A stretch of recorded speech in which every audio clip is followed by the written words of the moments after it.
everyone, I'm Lynn with Psychic Focus at psychicfocus.blogspot.com, and today I thought I would do a little different of a reading, and I call it my Friday Rewind. So over the years, I've done thousands of readings, and they sometimes get buried in the blog.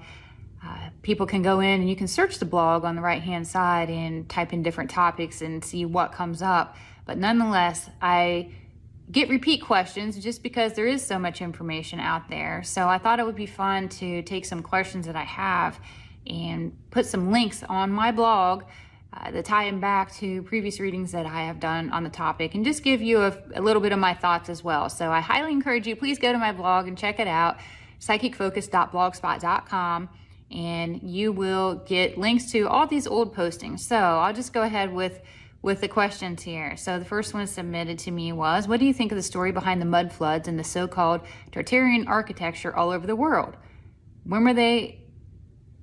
When were the magnificent structures built and by whom? So just in short, there was a great land of Tartary, and in my original reading, this land and the people reminded me of Atlantis. I got a lot of Atlantis references in regards to this empire in this region.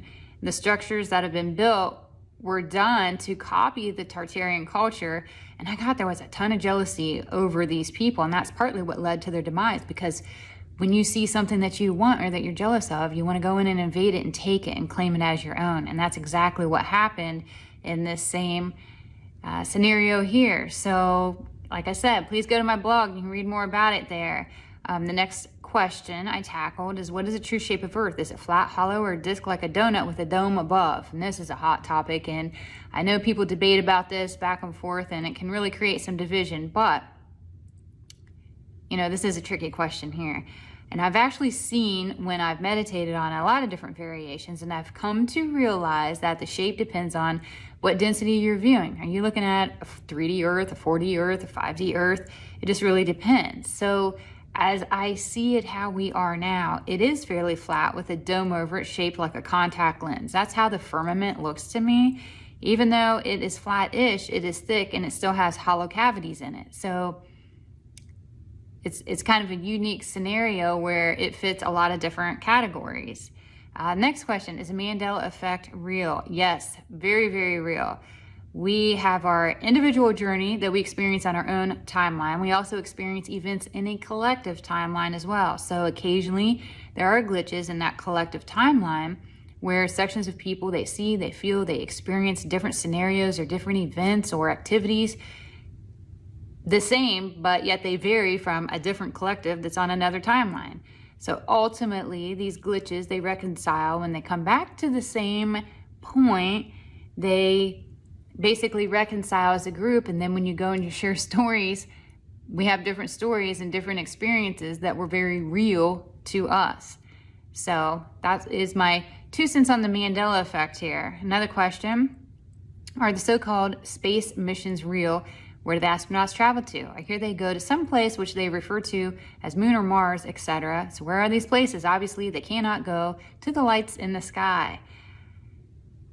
Again, another hot topic. So I do get that we've gotten I do not get that we've gotten out of our atmosphere, because between the Van Allen belt and the firmament, it's not possible within our current technology. What we watch regarding the space station landings is really just a CGI and filmed in what they call the Vomit Comet, which is a zero gravity plane that drops, and they get glimpses of coverage of being at zero gravity. So again, more on the blog. Please visit. There's a lot to learn here.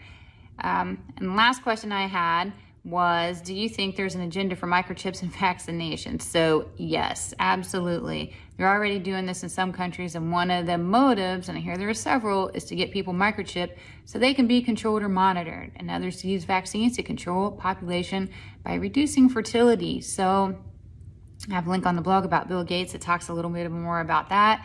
Also, something I've tackled is a topic called ID 2020, which is exactly this whole scenario of the whole microchipping and their motivations behind that. So again, this was just a little different of a posting where I pulled current questions and tied it with previous readings that I've done. So please visit the blog, check it out, and hopefully you find something that's of interest to you. Again, thanks for listening. I'm Lynn with Psychic Focus at psychicfocus.blogspot.com. Thanks. Bye.